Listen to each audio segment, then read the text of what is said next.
Buen día. Hola, ¿Cómo Tuni. estás? ¿Cómo vamos? ¿Cómo va? Y bueno, este es uno de los temas claves. Ayer yo le mostraba mi tarifa. Sí, de la luz. Todavía sigo caliente con los 10.600 pesos. 10.600 pesos de luz. De luz. ¿Vive solo? Vivo solo, 10.600 pesos de luz. Pero estas tarifas, más las tarifas de los celulares, más las tarifas de las prepagas y la de los colegios, no, es una situación muy difícil, muy Sí, difícil. Totalmente. Mariano, ¿tenés información si hay un recorte importante en aquellos afiliados a las prepagas que deciden quedarse, digamos? Sí, las principales prepagas se están manifestando que desde hace por lo menos 6 meses se están viendo un recorte importante en la cantidad de afiliados. En realidad la historia era que siempre tenían mayor cantidad de nuevos afiliados por encima de aquellos afiliados que perdían, ya sea porque pasaban a una obra social, claro, o porque cambiaban de prepaga hacia otro servicio. Esta es la primera vez que se da que la relación es inversa, es decir, se da al revés, y esto es producto de lo que recién decíamos, es decir, estos aumentos que se han dado en lo que va en el transcurso de este año, ya llegamos a un 40%. Recordemos que en el 2016 las prepagas en total durante todo el año tuvieron un aumento del 32%, en el 2017 31%, en el 2018 llegamos al 41%, y este año vamos a terminar en otro 40%, como bien vos lo detallaste hace unos minutos. Y son pocos los sueldos que han aumentado eso, y si es que lograron ese aumento en el sueldo, no estamos hablando solamente de equilibrar con el aumento en la prepaga, sino que ese mismo aumento, quizá un poco más, un poco menos, se traslada al aumento en los servicios, como decías vos, Tuni, en el caso de la luz, en los aumentos también en los alimentos. En el transporte, en la canasta escolar, en la canasta alimentaria, en el día a día, las expensas, todo. El día a día nos es muy pesado el día a día. La verdad, llegar a fin de mes es extremadamente difícil, ¿no? En el caso de las prepagas están aquellos que eligen quedarse con su obra social, utilizar la salud pública, y aquellos que todavía tienen un resto y pueden bajarse, por ejemplo, de plan, ¿no? De plan, pero te doy un dato importante. Mira, en el 2015... la incidencia del valor de una prepaga en un sueldo promedio era alrededor del 21%. Es decir, uno utilizaba el 21% de su sueldo promedio para pagar la cuota de la prepaga.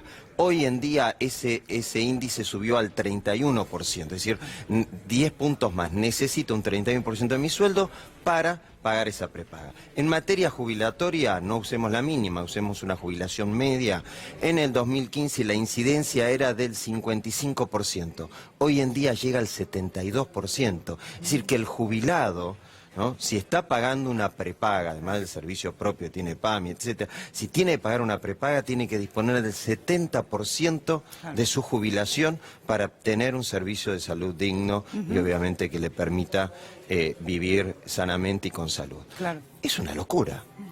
Imagínate, sí, visto es una así, locura. es la proporción que hay que gastar del salario, o en el caso de los jubilados de la jubilación, es una proporción muy, muy grande, considerando también que la canasta básica, o lo que nosotros conocemos como la canasta básica de los jubilados, es aún mayor que la de la general de la población, ¿no? Claramente, y con un índice de pobreza del 35%, y con 1 de cada 2 chicos de la Argentina pobres, y vamos a terminar con una pobreza del 38% a fin de año, conforme lo hemos visto todos los índices. Es decir, la situación es caótica, ¿no? Esto hace además que lo que vos tengas libre para, digamos, después de pagar los servicios de los que estamos hablando, lo que vos tengas libre para comprar otras cosas, eso es lo que explica que bajó el consumo de casi todo. Claro. De alimentos, de textiles, de calzado, de todo lo que quieras. Es decir, que eso compromete toda la estructura de empleo de la Argentina. No solamente han cambiado nuestros hábitos de consumo, en lo que consumimos y cuánto consumimos, sino también ha cambiado los hábitos en la forma que pagamos. El argentino no estaba acostumbrado a pagar los alimentos con tarjeta de crédito. Hoy en día la clase media está altamente endeudada porque los alimentos, ya no porque cambio el televisor, cambio la heladera, compro esto, es decir, busco un producto con un alto valor agregado que mejore la calidad de vida. Estamos hablando para el consumo diario de alimentos, utiliza la tarjeta de crédito.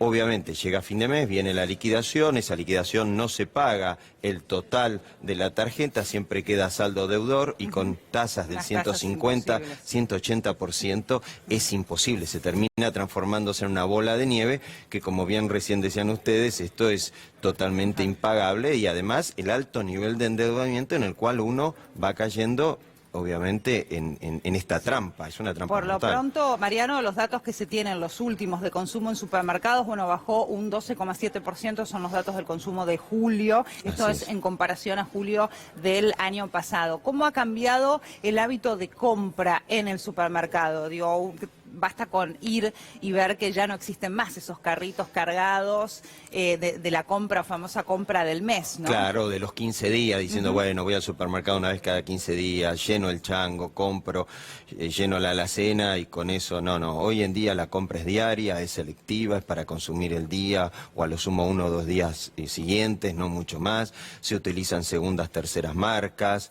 Se va hacia los productos con un volumen más chico. Hemos visto que ya no existen productos de 1 kilo, de medio kilo, son todos de 300, 350 gramos. Es decir, no solo ha cambiado realmente esta crisis, nos ha llevado al consumidor a tener que cambiar nuestros hábitos de consumo, obviamente perjudicando la calidad de consumo, sin lugar a duda. Porque esto no es en beneficio de un mejor consumo, sino al revés. Ahí hay un engaño, lo hablábamos también con Tuni, en cuanto a la presentación por parte de las empresas, los tamaños. Digo, por ejemplo, Claro. la bebida más famosa, si se quiere, ahora tiene una presentación de 1,25 litros. Y engaña, porque tiene el mismo precio que tenía antes la botella de 1,50 litros.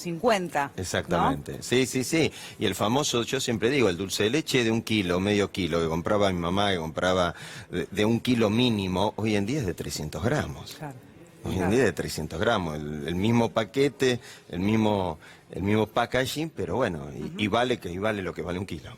¿Se han volcado también a la tendencia de comprar mayorista, de juntarse, por ejemplo, grupos de amigos, de vecinos, de compañeros de trabajo, ir al mayorista? ¿Realmente ahí se saca una diferencia o también los aumentos han sido muy significativos y ya no es tanto negocio, si se quiere? No, sí, siempre sigue siendo una importante diferencia recurrir al mayorista, o mucha gente puede, en la medida de posibilidades y también en función de la cercanía, al mercado central. Pero eso obviamente para una cuestión de carácter geográfico. El que vive en Córdoba, en Mendoza, en Salta, en Ushuaia, no tiene esto. Es decir, estos beneficios para la capital y el Gran Buenos Aires. Igualmente la incidencia del aumento de alimentos o de aquellos alimentos que tuvieron la baja del IVA o la eliminación del IVA post-agosto, son los que más ha aumentado a pesar de esta baja. Es decir, y sigue habiendo aumentos, ¿producto de qué? Y producto de que los precios mayoristas que tiene el productor o que tiene el distribuidor todavía no los ha trasladado en su totalidad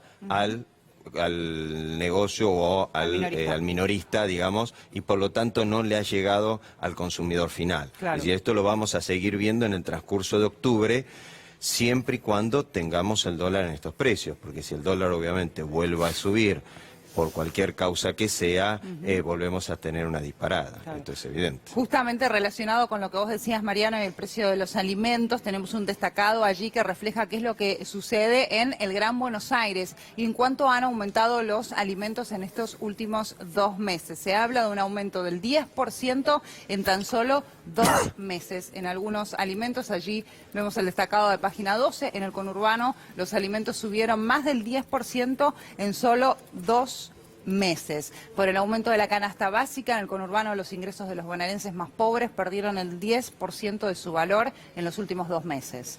Una familia de 2 adultos y 2 hijos pequeños necesitó 13.100 pesos o 122 pesos por mes para adquirir sus alimentos y 33.113 pesos para cubrir la canasta básica total. El indicador que marca justamente la línea de pobreza.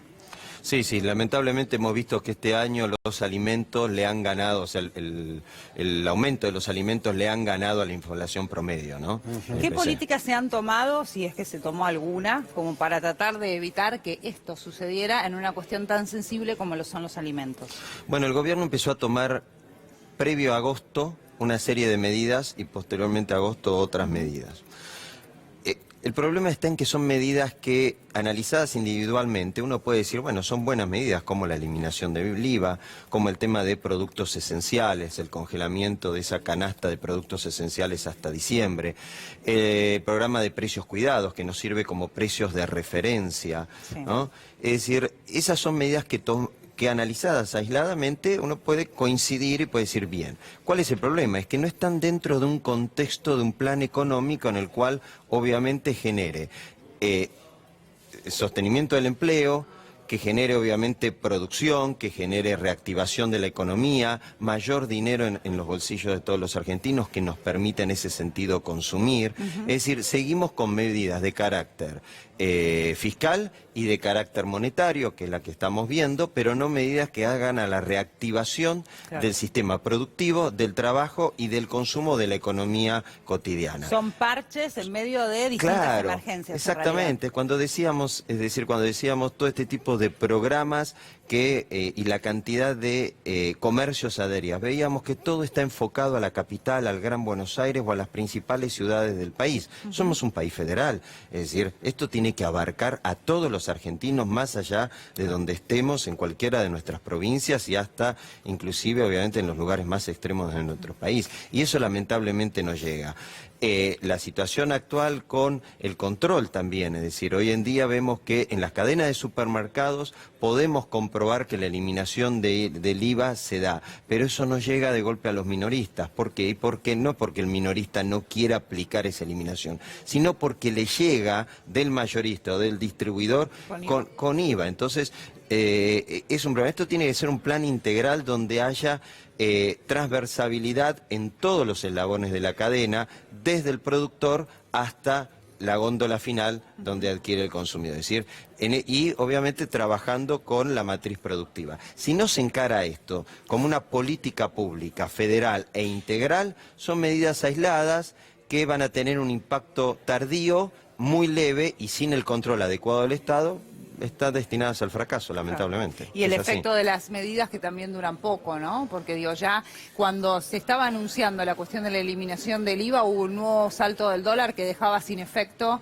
esa medida puntualmente. Y para el Estado representa un costo enorme y de hecho le trajo varios dolores de cabeza con los gobernadores por el fallo de la Corte. Bueno, y está efectivamente en el aire hoy en día toda esta cuestión de la reducción del IVA. Vamos a ver qué es lo que sucede. En principio la medida esa está firme, pero aún así hubo una devaluación y los precios igual aumentaron y seguimos siendo...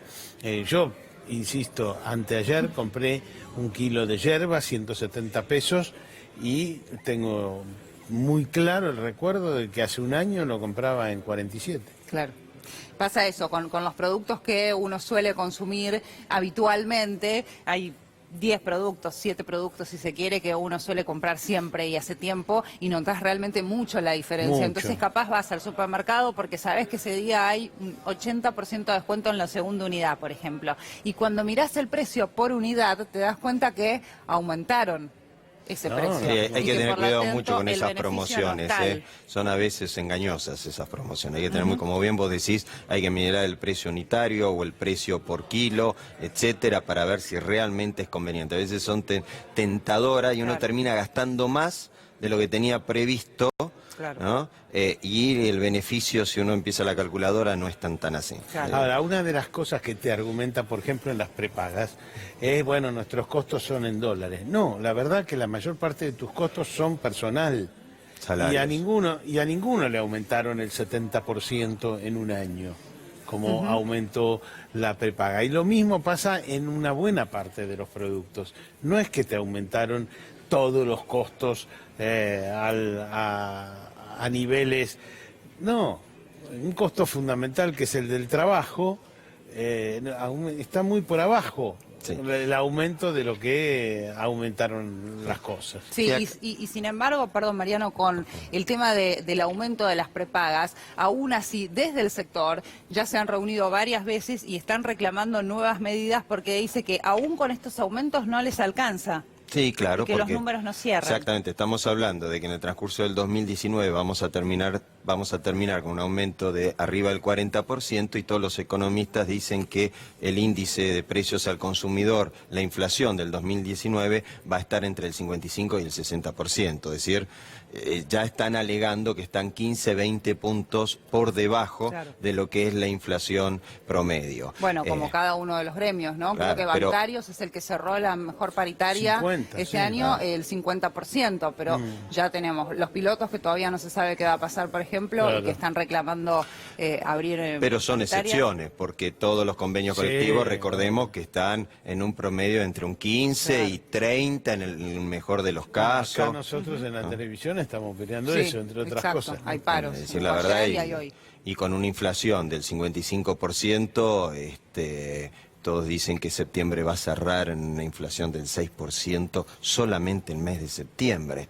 Es decir, esto hoy en día es un sálvese quien pueda. Lamentablemente cada sector productivo, comercial, todos los eslabones de nuestra cadena productiva es un sálvese quien pueda. El eslabón siempre más débil, por supuesto, es el consumidor. Todos nosotros que somos los que con nuestro salario tenemos que hacer magia, porque la verdad que tenemos que hacer magia. Si el gobierno no encara esto, que no hay ningún, por lo que vemos, son solo promesas de campaña y no hay ninguna decisión firme de encarar seriamente este problema, lamentablemente queda para el gobierno que viene, pero el próximo gobierno, el 11 de diciembre, va a tener, sin lugar a duda, que llegar a un acuerdo de precios de salarios dentro de un gran acuerdo nacional de carácter productivo, de trabajo y de preservación del empleo e incentivación del consumo. Si no, y con la participación de todos los sectores de la sociedad, si no logramos eso, es muy difícil de salir en el corto plazo de esta situación, de esta crisis económica y social que vivimos. Mariano, entre las medidas que podría llegar a tomar Alberto Fernández, se habló de un congelamiento de los precios y de los salarios por un periodo, un acuerdo. Sí, no es un congelamiento, 180 exactamente, días. no es un congelamiento. Es decir, bueno, si yo tengo pautada una inflación de un 30%, acuerdo salarios por 32, 33%, es decir, unos puntos por encima de lo estipulado en inflación, con el fin de no perder el poder adquisitivo de la gente, pero mantener exactamente, no se frene el consumo, pero mantener controlado la inflación. Eso en términos muy generales, obviamente es muchísimo más complejo y es mucho más profundo un acuerdo de precios y de salarios, esto en términos generales.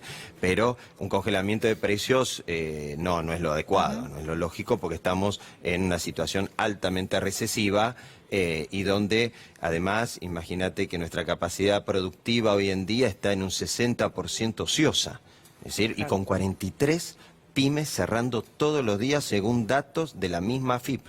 Es decir, esto no son consultoras privadas, son datos de la AFIP que dice que por día cierran 43 pymes. Sí, gravísimo. Tenemos a diario aquí el testimonio de pequeños empresarios que llevan adelante sus empresas hace años ya. En muchos de esos casos son negocios hasta familiares que vienen de los